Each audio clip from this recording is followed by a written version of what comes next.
So we know who won the election. But why did the NPP lose an election that the exit poll from Musa Dankwa suggested that they might be able to win? We think we found out why they lost. But let's first look at the Musa Dankwa analysis. If it's ready, I hope it is. If it's ready, we can put it up and then assess it. The earlier announcement. Okay, so this is NDC's Beidou will win Akwatia by-election by at least 53%. Musa Dankwa predicts. So this was the first prediction by Musa Dankwa. There's no date here, but I think 2nd September. Okay, I don't know. That's today.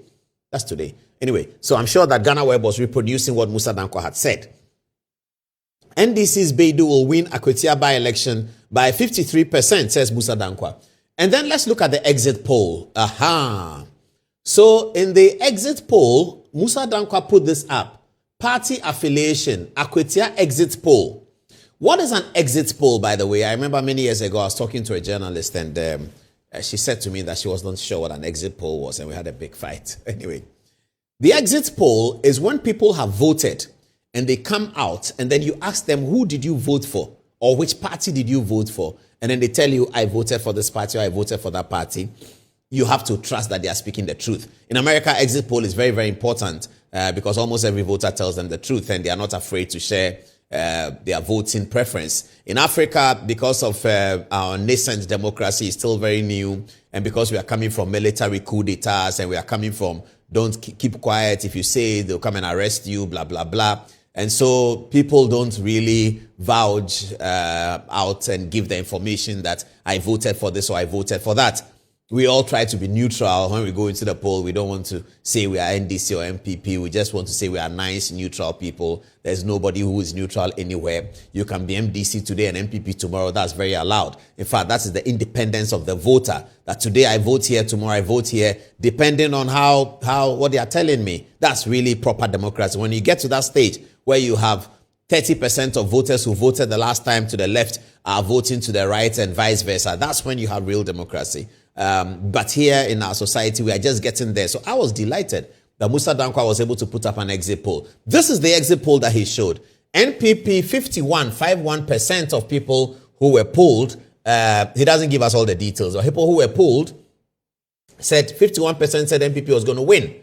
44%, well, said they voted for NPP, not NPP was going to win. They voted for NPP.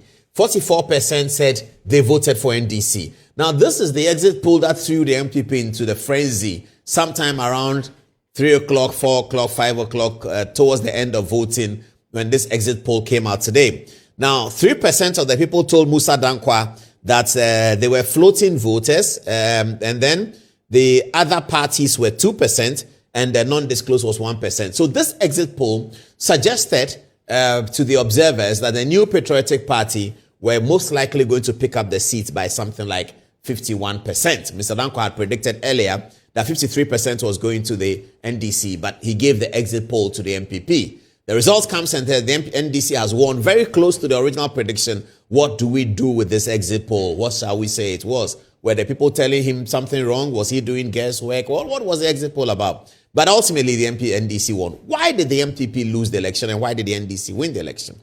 The first red flag for the NDC was that they had put back the exit poll. The first red flag for the NDC was that they had changed the candidate who had developed bad blood with the original guy. And so there was going to be a lot of bad blood amongst them. And so in fact, there were videos where people had threatened that they would vote for NPP because their candidate had been sidestepped in this primaries that had been done. And the lawyer for the former candidate had been elected. I think his name is Bediakon. He's the one who eventually won. He had been elected. So there was a bit of bad blood. So it was expected that the NPP will take advantage. By the way, Ben Efson, maybe they'll find it for us. Ben Efson also predicted that the NDC were likely to win the election. Ben Efson, the age-old pollster, Ben Efson, he predicted the NDC were likely to win the election. Anyway, so it was thought in Akwatia that because of this division, you're going to have a situation where the NPP can take advantage of. But it would appear that this came at a bad time for the NPP. Let me have the candidates again. Because the NPP is in a frenzy, very busy to elect a candidate to lead the party, and there's a lot of connotations within that process. So who is going to be party chairman depends on who wins the presidential elections in January.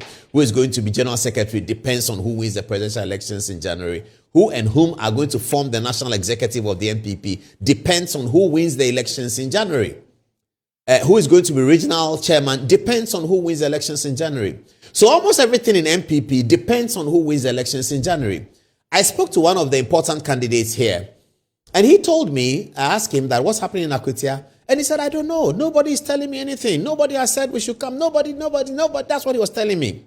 And so I reckon from that time, I spoke to a few journalists, and they don't want me to mention their name, but I can. I always have this conversation with journalists. I called them, I said, what are you picking up? What are we getting here? And it was beginning to look like when Kennedy Japan decides to go to Akwatia, Bawumia people don't really want to be seen with him campaigning. When Dr. Bawumia goes to Akwatia, Kennedy Japan people don't really want to be seen with him campaigning. It's not anybody's fault. That's the nature of politics. The election has come at a time when they are in the frenzy for their primaries. They had just submitted their forms last week, and now they are going into the event. You are a presidential candidate, you go there, you are spending money on what basis? Are you spending money that the delegates of Akwatia should vote for you in January? Are the delegates outside Akwatia more important than the delegates in Akwatia, given that the addition of the seat to the NPP might not do much? You know, and I'll give you another reason why the NDC needed to win this. I'll tell you. That's coming. So that's really happened.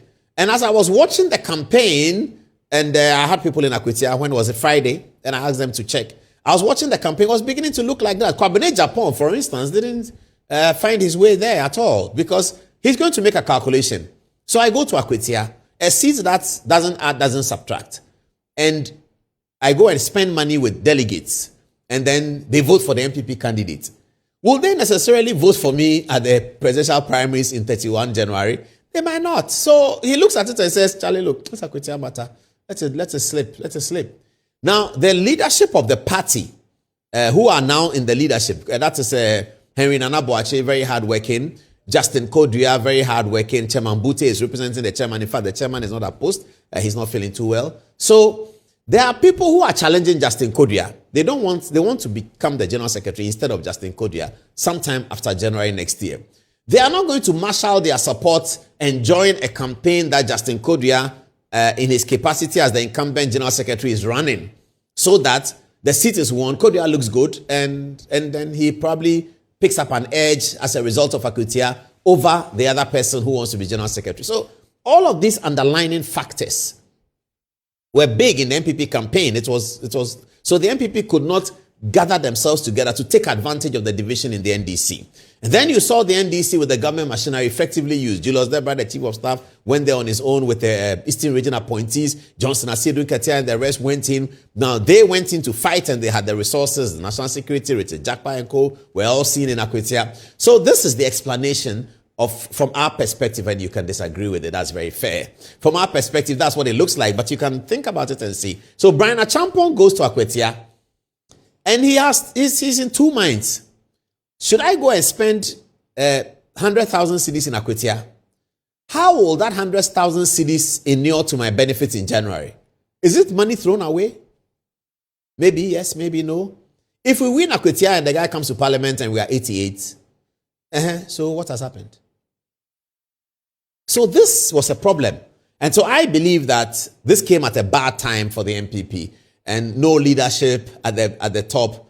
The national leadership is on one leg, because some of them are running again, some are not running again. This looks like it's their cup of tea. I'm running against them. I don't want to participate in this. I don't have to fit into this. All of those analyses are very, very important. So you saw that presidential candidate Kwabene Japan did not even go there.